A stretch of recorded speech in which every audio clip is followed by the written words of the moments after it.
Kisah inspiratif mahasiswi terima orderan ojol di tengah perkuliahan. Kisah seorang mahasiswi yang memutuskan menjadi ojek online di sela-sela waktu kuliah menjadi viral dan mendapat banyak pujian dari warganet. Ternyata dalam perjuangannya, ia tidak hanya berfokus pada pendidikan, tetapi juga bekerja keras untuk memenuhi kebutuhan sehari-hari. Meskipun jadwal kuliah yang padat, ia tetap meluangkan waktu untuk menerima orderan ojol di jam istirahatnya. Keputusan ini menunjukkan semangat dan dedikasinya yang luar biasa dalam mengatasi tantangan hidup.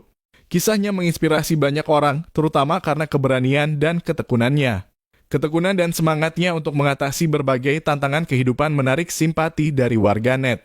Tidak sedikit yang memuji kegigihannya dan merasa terinspirasi oleh bagaimana ia mampu mengatur waktu antara pendidikan dan pekerjaan. Pada postingan yang dibagikan, pemilik akun bernama Febra membagikan momen saat dirinya berada di lingkungan perkuliahan. Saat itu Febra baru saja menyelesaikan kelas perkuliahan dan ia memiliki waktu beristirahat selama 3 jam sebelum kelas berikutnya. Febra memanfaatkan waktu tersebut untuk mencari penghasilan tambahan dengan bekerja sebagai ojek online. Pada postingan tersebut, ia memperlihatkan orderan masuk saat ia berada di sekitaran kampus.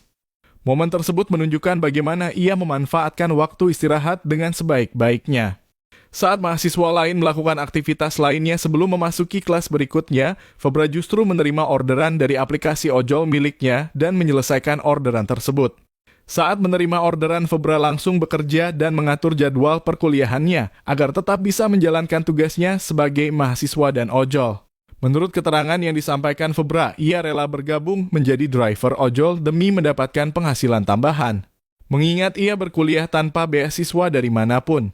Tanpa dukungan finansial dari beasiswa, Febra harus berjuang sendiri untuk membiayai pendidikan dan memenuhi kebutuhan sehari-hari. Dengan bekerja sebagai driver ojek online di sela-sela waktu istirahat kuliah, ia berusaha keras untuk mencukupi biaya kuliah dan kehidupan sehari-hari. Karena postingan yang ia unggah dalam media sosial milik pribadinya, Febra mendapatkan banyak pujian dari warganet. Aksi tersebut berhasil menarik perhatian hingga menjadi viral di media sosial.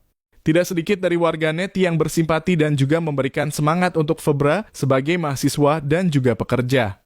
Bekerja sambil kuliah memang bukan hal yang mudah. Namun bagi mahasiswi ini, hal tersebut menjadi bagian dari perjuangan hidupnya. Meski lelah, ia tetap menjalani keduanya dengan penuh tanggung jawab. Banyak warganet yang merasa tersentuh dengan kisahnya, mengingatkan kita akan pentingnya semangat juang di tengah keterbatasan. Keputusan untuk tetap bekerja saat ada jeda waktu kuliah menunjukkan bahwa ia memiliki tujuan yang jelas dan siap berkorban demi masa depannya. Perjuangan yang dijalani oleh mahasiswi ini bukanlah hal yang mudah, tetapi ia mampu membuktikan bahwa dengan usaha dan ketekunan, segalanya mungkin untuk dicapai. Dukungan dan pujian pun datang dari berbagai kalangan, terutama dari warganet yang merasa terinspirasi oleh kegigihannya. Banyak yang menilai bahwa kisah seperti ini memberikan pelajaran penting tentang arti perjuangan.